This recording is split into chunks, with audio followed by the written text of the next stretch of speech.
آداب، السلام علیکم ناظرین کرام، میں محمد ناصر سلیم اپنے آڈیو کالم کے ساتھ حاضر خدمت ہوں۔ آج کا موضوع ہے اکھنڈ بھارت۔ جی ہاں، اگر اکھنڈ بھارت یعنی متحدہ ہندوستان کا خواب کبھی شرمندہ تعبیر ہو سکا تو اس کا حکمران یا راجا کون بنے؟ خیال رہے کہ زور اس پر ہے کہ اگر کبھی اکھنڈ بھارت بنا تو اس کا راجا کون ہوگا؟ آئیے اسی پر مزید بات کرتے ہیں۔ ابھی چند دن پہلے نئی دہلی میں انڈین پارلیمنٹ کی نئی بلڈنگ کے افتتاح کے موقع پر بلڈنگ کی ایک دیوار پر بھارت کا ایک نقشہ پینٹ کیا گیا جو اس وقت کنٹروورسی کی زد میں ہے اور وجہ نزاع بنا ہوا ہے۔ 2014 گجرات کی بی جے پی حکومت نے RSS لیڈر دین ناتھ بترا کی کتاب تیجومے کو بھارت کے سرکاری اسکولوں میں متعارف کرایا۔ کتاب میں اکھنڈ بھارت کے نام سے ایک چیپٹر تھا جس میں افغانستان، پاکستان، بنگلہ دیش، نیپال، میانمار اور سری لنکا کو بھی ہندوستان کے حوالے سے ہی بیان کیا۔ 2021 میں مہاراشٹر میں تقریر کرتے ہوئے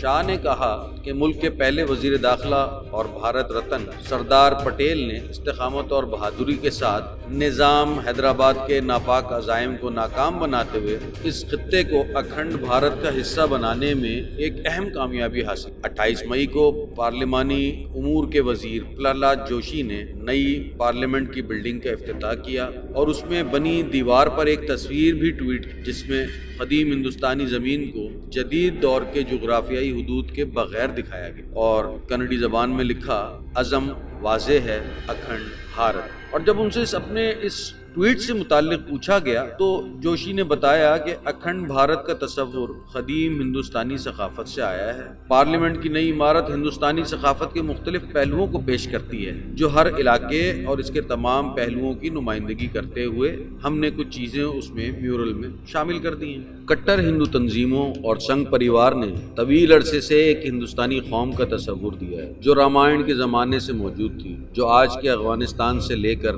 میانمار اور تبت اور سری لنکا تک پھیلی ہوئی تھی۔ RSS کے زیر انتظام شائع کردہ کتابچہ پونیا بھومی بھارت کے عنوان سے ایک نقشہ افغانستان کو اب ناگتھن، کابل کو کبھا نگر، پشاور کو پورش پور، ملتان کو مولستان، تبت کو ترویش تاپ، سری لنکا کا نام دیا گیا بطور سنگل دیپ اور میانمار کو بطور برہم دیش پکارا گیا۔ ویسے اس نقشے والی دیوار کی بھارتی سرکاری وضاحت میں کہا گیا ہے کہ 265 اور 238 قبل مسیح کے درمیان اشوکا نے بدھ مت کا پیغام پھیلایا اور اسے کئی جگہوں پر گندا کرایا اکھنڈ بھارت۔ آئیے اب میں تھوڑا سا تاریخ پہ بھی نظر ڈالتا ہوں۔ 1944 میں جب مسلم لیگ نے علیحدہ پاکستان کے لیے دباؤ بڑھایا تو ہندو تاریخ دان رادھا کمود مکھرجی نے سب سے پہلے اکھنڈ بھارت کے خیال کو اکھنڈ بھارت کانفرنس میں اپنے صدارتی خطبے میں پیش کیا۔ ہندوؤں کا وطن ان کی تاریخ کے ہزاروں سالوں میں پورے ہندوستان سے کم نہیں رہا، جو اس کے بر اعظمی پھیلاؤ میں کشمیر سے کیپ تک، نانگا پروت اور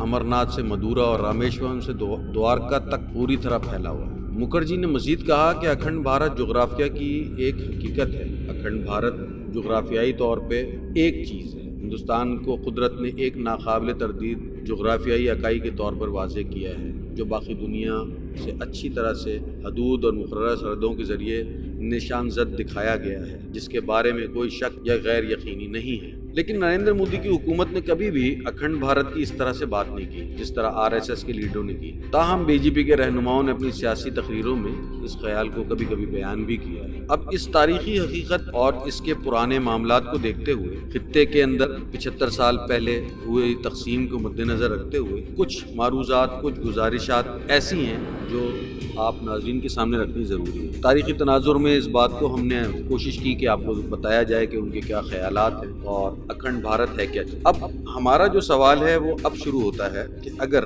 یہ بات کامیاب ہو جاتی ہے اور کوئی چیز اکھنڈ بھارت بن جاتا ہے تو لازمی طور پر اس کی حکمرانی کا جھگڑا بھی پیدا ہوگا۔ اس کی حکمرانی کو طے کرنے کے لیے کیا قواعد و ضوابط اپنائے جائیں گے اور اس کا حکمران ہوگا کون؟ اس بارے میں یہ خیال ہی اپنے اندر حیرت کا ایک نیا جہاں سموئے ہوئے ہے۔ تاریخی طور پر ہمیشہ سے چھوٹی چھوٹی ریاستوں میں بٹا ایک دیش ہندوستان راجیہ اور رجواڑوں سے نکل کر جب کبھی کسی ایک مرکزی حکومت یا نظم و نسق کے نیچے آیا ہے وہ کبھی بھی ہندو سماج یا ہندو مذہبی حکومت کے طور پر نہیں رہی۔